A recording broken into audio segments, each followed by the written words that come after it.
We will talk about this first: value perception and customer loyalty. Companies work hard to build customer loyalty. Think of Coke and Pepsi, for example. The goal is to keep the customer on board for the long term. The theory is that a loyal customer is a customer forever. It is easy to see what drives the desire to create customer loyalty. Companies spend so much in marketing to attract customers that they must keep them for the long term to recoup their investments. The best way to generate customer loyalty is to consistently provide customers with superior value. Superior value is a combination of superior quality, superior cost, and superior service. Think of a favorite restaurant. People are loyal customers to a given restaurant because it provides high quality food and atmosphere at competitive cost and with excellent service. We will talk about this next. Customer loyalty model. Organizations attempt to consistently exceed customer expectation for the purpose of creating and maintaining customer loyalty. Customers constantly evaluate both formally and informally the organization they do business with. From this evaluation, they form perceptions of the performance of the organization. These perceptions, if they are positive, can lead to customer loyalty. Customer loyalty, in turn, can lead to a higher level of competitiveness and better financial performance. In other words, success.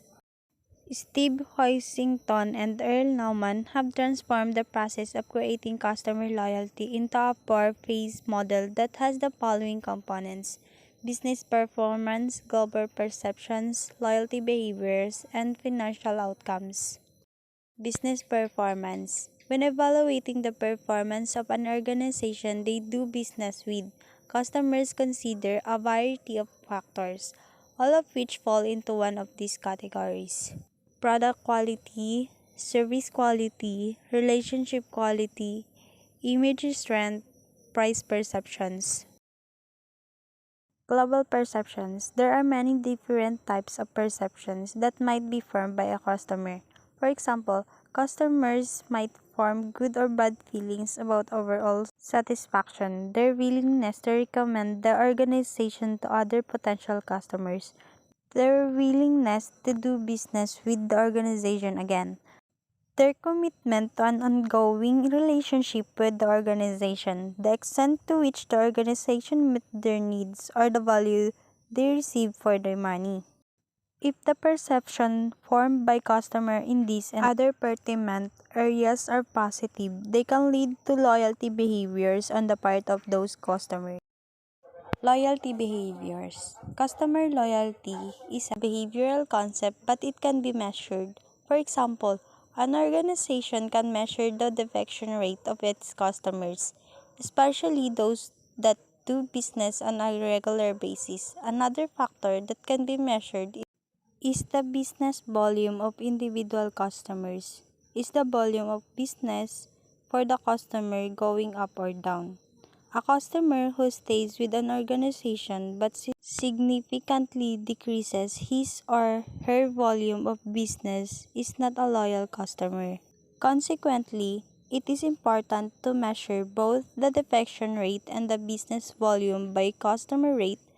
When customers exhibit loyalty behaviors, the organization benefits in a critical area of financial outcomes. Financial outcomes. Financial outcomes are affected by several key factors, including the following: market share. High customer loyalty leads to a larger market share, which in turn leads to better financial outcomes. Reduce costs. Repeat customers cost less to deal with than new customers, which means that customer loyalty decreases the cost of doing business.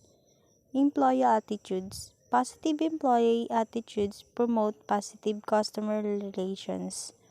Profit. Increased market share can result in increased profits, provided the cost of doing business is held level or even decreased by customer loyalty. Shareholder value. Customer loyalty can result in higher profits, which in turn are a key driver of shareholder value. Lastly, we will talk about customer loyalty versus customer profitability. The common wisdom among quality professionals is that customer loyalty is a must for organizations that hope to survive and prosper in an intensely competitive global environment. Customer loyalty is, as general rule, a desirable goal. However, the concept has become so ingrained in contemporary business thinking that some organizations are leaving out another critical factor in the success formula. The factor is profitability. The goal of organizations should be more than just earning the loyalty of customers. It should be earning the loyalty of customers who contribute to the organization's profitability. Loyal but unprofitable customers are still unprofitable. Organizations should never assume an automatic positive correlation between loyalty and profitability, nor should they assume that because a customer is profitable initially, he or she will remain profitable. Just because a group of customers was profitable in the past doesn't mean it will continue to be in the future. Many non-loyal customers can be very profitable initially, causing companies to chase after them in vain for future profits. Werner Reinhardt and V. Kumar make the critical point that when customers are sorted according to their profitability and longevity, it becomes clear that the relationship between loyalty and profitability and longevity it becomes clear that the relationship between loyalty and profits is by no means assured. Reynolds and Kumar document this point using a matrix in which they study subjects of several different types of businesses were sorted into one of four quadrants. High profitability slash long term, high profitability slash long term, low profitability slash short term, low profitability slash long term. The key point that Reynolds and Kumar make in this study is that when profitability and loyalty are considered at the same time, it becomes clear that different customers need to be treated in different ways. They go on to propose four strategies for dealing with customers based on an accurate segmentation of an organization's customers on the basis of their loyalty and profitability. They label customers according to where they fall into customer loyalty or profitability matrix described earlier. High profitability slash short term customers are called butterflies. High profitability or long term customers are called true friends. Low profitability slash short term customers are called strangers. Low profitability slash long term customers are barnacles.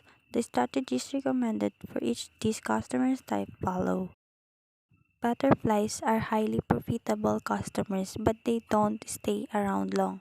Consequently, the following strategies are recommended for dealing with butterflies.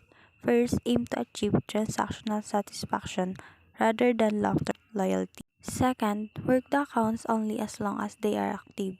Don't waste time chasing a rainbow. And third, make wise decisions about the optimum.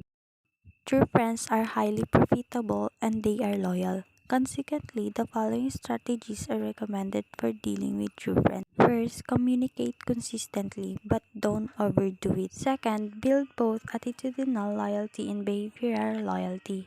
And third, nurture, defend, and partner with them to create customer delight.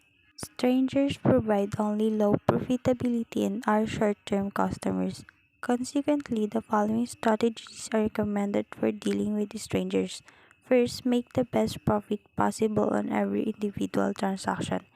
And second, make no investment in the relationship. Barnacles provide only low profitability but are long-term customers. Consequently, the following strategies are recommended for dealing with barnacles.